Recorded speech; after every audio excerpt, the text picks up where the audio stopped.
নমস্কার, সনাতন ধর্মকথা চ্যানেলে আপনাদের সবাইকে স্বাগত। আজ 1433 সালের পয়লা বৈশাখ, বুধবার, কৃষ্ণপক্ষের ত্রয়োদশী তিথি। মহাভারতের সভাপর্বের 23তম অধ্যায়ের প্রথম অংশ, জরাসন্ধ বধ পর্ব শুরু করব। নারায়ণং নমস্কৃত্য নরং চৈব নরোত্তমং দেবীং সরস্বতীং ব্যাসাং ততো জয়মুদীরয়েৎ। ভীম ভয়ঙ্কর গর্জন করে জরাসন্ধের শরীরকে দ্বিধা বিভক্ত করে শরীরের দুই অংশকে বিপরীত স্থানে ফেলে দিলেন। নিষ্পিষ্যমান জরাসন্ধের আর্তরবে এবং ভীমের গর্জনে মগধবাসী সমস্ত লোক ত্রস্ত এবং ভীত হয়ে এদিক ওদিক পালিয়ে যেতে লাগল। ভীম তখন ভয়ঙ্কর গর্জন করতে লাগল। মনে হতে লাগলো যেন হিমালয় কিংবা মহিতল বিদীর্ণ হয়ে পড়েছে। তারপর কৃষ্ণ, অর্জুন এবং ভীম জরাসন্ধকে পরিত্যাগ করে নিষ্ক্রান্ত হলেন। কৃষ্ণ জরাসন্ধের পতাকাশালী রথ সংযোজিত, তার মধ্যে দুই ভাই অর্জুন এবং ভীমকে আরোহণ করালেন।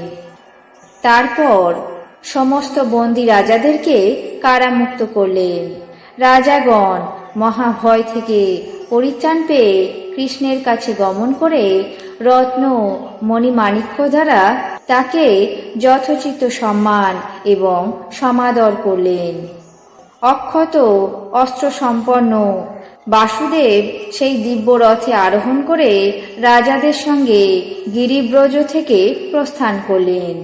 ভীম এবং অর্জুন দুই যোদ্ধা তার মধ্যে পূর্বেই আরোহণ করেছিলেন। কৃষ্ণ তাদের সারথি হওয়াতে সেই রথ আরো বেশি শোভা পেতে লাগল। যে রথ তারকা জালের মতো সমুজ্জ্বল, ইন্দ্র এবং বিষ্ণু যার মধ্যে আরোহণ করে সংগ্রাম করতেন, যার দ্বারা ইন্দ্র 99 বার দানবদেরকে নিহত করেছিলেন, তপ্ত কাঞ্চনের মতো যার আভা, মেঘ নির্ঘোষের মতো যার শব্দ, সেই কিঙ্কিণী জাল জড়িত অপূর্ব রথ পেয়ে তারা অত্যন্ত সন্তুষ্ট হলেন।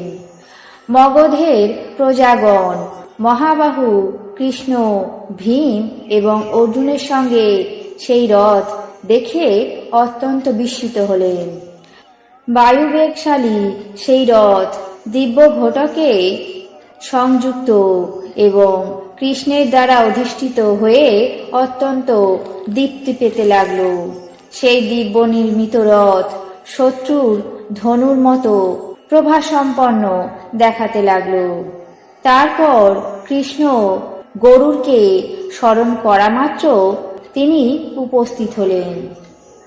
গরুর উপস্থিত হলে সেই দিব্য রথ উন্নত চৈত্য বৃক্ষের মতো শোভা পেতে লাগল।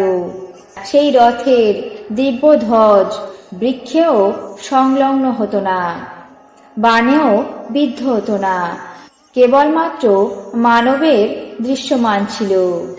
সেই রথ রাজা বসু বাসব থেকে, বৃহদ্রথ বসু থেকে, পরিশেষে জরাসন্ধ বৃহদ্রথের থেকে পেয়েছিলেন। পুরুষ ব্যাঘ্র অচ্যুত ভীম এবং অর্জুনের সঙ্গে সেই মেঘনাদ রথে আরোহণ করে প্রস্থান করলেন। তারপর বাসুদেব গিরিব্রজ থেকে বেরিয়ে বহিঃপ্রদেশে উপস্থিত হলেন। সেখানকার ব্রাহ্মণগণ এবং নগরবাসীগণ তার সঙ্গে সাক্ষাৎ করে নিয়ম বিধি অনুসারে কর্মের দ্বারা তার কাছে উপস্থিত হলেন। বন্ধনমুক্ত রাজাগণও মধুসূদনকে পুজো করে বলতে লাগলেন, হে মহাবাহ, ভীম অর্জুনের সঙ্গে আপনি যে ধর্ম রক্ষা করলেন, আজ যে আমাদেরকে উদ্ধার করে আমাদেরকে মুক্তি দিলেন, তা অত্যন্ত আশ্চর্যের বিষয়।